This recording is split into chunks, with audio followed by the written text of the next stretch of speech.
I have a confession to make. I'm not a fan of scary movies. Now, there's a lot of reasons for this, but in part it's because it seems like no matter how loudly I warn the characters on screen, they never seem to listen. Don't go into that room. Can't you hear the creepy music? No, don't split up. That never works. Doesn't even work for Scooby-Doo. Ignoring this advice, the characters on screen make decisions that don't seem to make any sense. That's one of the reasons I can't stand scary movies. I know what's going to happen, and it's not good. I have to imagine that's how the Pharisees felt as Jesus entered the city of Jerusalem to celebrate Passover. Passover is the Jewish holy day commemorating the Exodus story. It's a celebration of the time when God sent the Hebrew people free from slavery in the most powerful empire on the planet.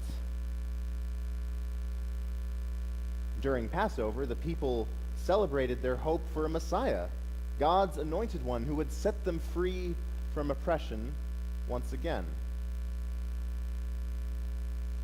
During Passover in Jesus' time, the occupying Roman military was on high alert in Jerusalem.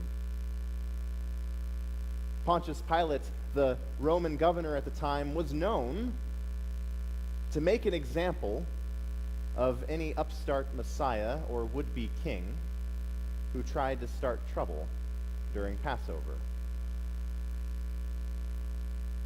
And so, as Jesus made his way up to Jerusalem, with the crowds welcoming him as a triumphant king, the Pharisees got worried. "Teacher, order your disciples to stop." They knew what was going to happen, and it wouldn't be good.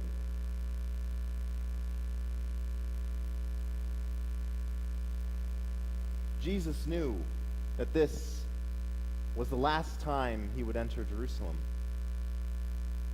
Jesus knew that he faced danger and death as he rode that colt and as people threw their cloaks before him to show their allegiance to God, not to Caesar or Pontius Pilate.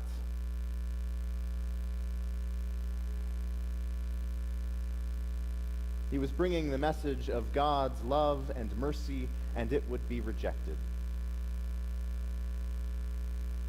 Coming around the bend, Jesus saw the city of Jerusalem, and he wept. He knew what was going to happen. He went anyway. Why did Jesus ignore the obvious danger? Why didn't he keep a lower profile? Why does he dismiss the warnings of the Pharisees? Why does he go up to Jerusalem? Why doesn't he quiet the crowds? We hear the reason in the voices and the cries of the crowd that day. "Blessed is the King who comes in the name of the Lord, peace in heaven and glory in the highest heaven."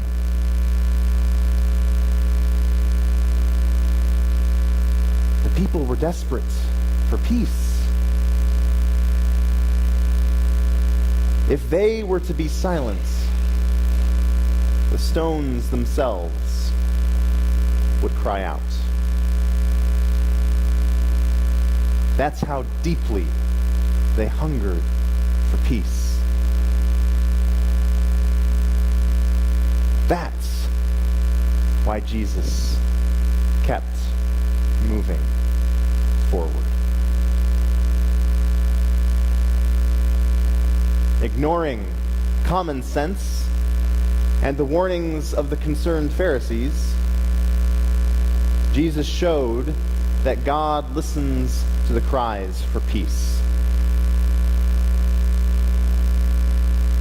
Jesus chose vulnerability. He entered Jerusalem for the last time, not on a war horse, but on a colt, so that he could bring the peace of God to a hurting world. Jesus did not wear a protective set of armor, but peace was found when disciples threw off their cloaks and surrendered to the transforming presence of God. Because the peace of God passes all our understanding. This peace is not the absence of conflict. God's peace enters into the heart of conflict. It looks into the face of death and does not turn away. Peace stands up to violence and hate by refusing to participate in it.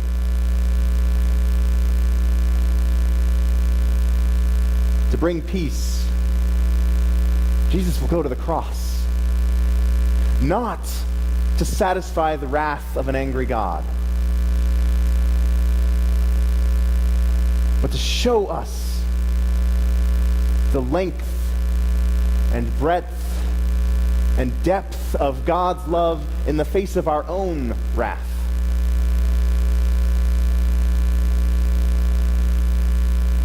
Jesus shows us that the peace of God comes from trusting in the power of God's redeeming, transforming love. It might be tempting to turn away, to cover our faces, as I so often do whenever I have to watch a scary movie.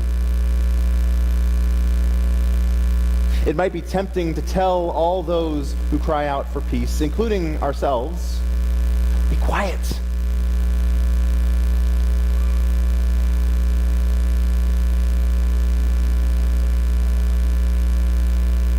But Jesus reminds us, if the cries of peace were silenced, the infants would cry out. Oh, sorry, the stones would cry out. That's right. If the cries of those who long for peace were to be silenced, the stones themselves would cry out. The peace that Jesus brings does not sit idly by, unaffected by the outside world. When we receive the peace of God, we cannot be content to protect our own peace and focus only on ourselves. God's peace stretches our imaginations. It helps us to listen for the cries of peace around and within us. When others shut their ears to the cries of those who are desperate for peace, we who follow Jesus listen. We who follow Jesus listen. We listen to those cries. We move towards them,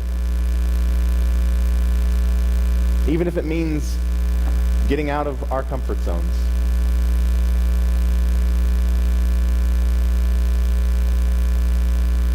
Because as followers of Jesus, we go to be with those who cry for peace. We don't wait for them to come to us.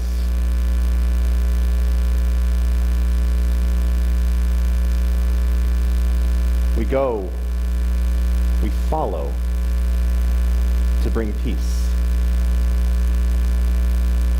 no matter what.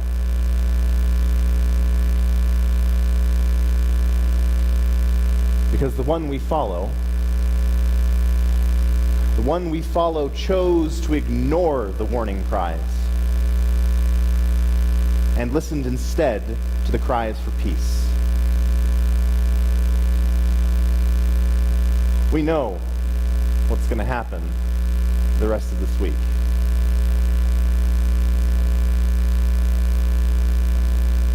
The cries of the triumphant crowd will change to shouts of crucify him. Jesus' message of peace will not only be rejected, but he will be betrayed and abandoned by those who are closest to him, those who were supposed to be his friends. We know that by the end of the week,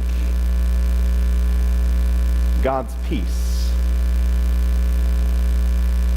will be put to death and sealed